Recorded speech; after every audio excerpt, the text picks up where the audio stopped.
வணக்கம். கோவை நீலகிரி செய்திகளுக்காக செய்திகள் வாசிப்பது சரவணன். பலருக்கு எடுத்துக்காட்டாய் மாறிய தேவாலா அரசு பழங்குடியினர் உயர்நிலைப் பள்ளியின் ஊர்கூடி திருவிழா. நீலகிரி மாவட்டம் தேவாலா அரசு பழங்குடியினர் உயர்நிலைப் பள்ளியின் ஊர்கூடி திருவிழா கோலாகலமாக நடைபெற்றது. பள்ளியின் மேலாண்மை குழு தலைவர் மீனம்மாள், பிடிஏ தலைவர் சிவனேச மலர் ஆகியோர் தேசிய கொடியேற்றினர்.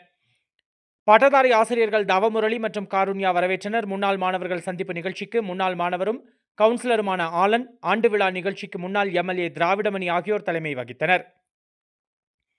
முன்னாள் மாணவர்களான MLA Jayaseelan, councillor Sekar, doctor Yazhini உள்ளிட்டோர் கல்வியின் முக்கியத்துவம் குறித்து பேசினர். ஆசிரியர்கள் விஷ்ணுதாஸ், அஞ்சலி ஆண்டறிக்கை சமர்ப்பித்தனர். முன்னாள் மாணவர்கள் இணைந்து பள்ளிக்கு தேவையான பொருட்களை சீர்வரிசையாக எடுத்து வந்து வழங்கியது அனைவரின் பாராட்டுதல்களையும் பெற்றது.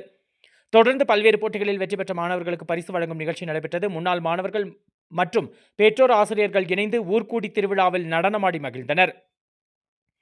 பள்ளியின் தலைமை ஆசிரியர் சமுத்திர பாண்டியன் நன்றி தெரிவித்தார்.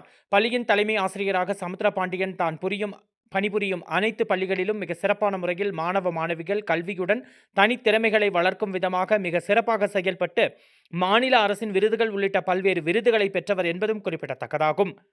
நீலகிரி மாவட்டத்தில் தற்பொழுது பல அரசு பள்ளிகள் அபாரம் புரியும் பள்ளிகளாக மாறி வருவதாக பெற்றோர்கள் மகிழ்ச்சி தெரிவித்துள்ளனர். கோவை நீலகிரி செய்திகளுக்காக எமது சிறப்பு செய்தி ஆசிரியர் தமிழ் வெங்கடேசன்.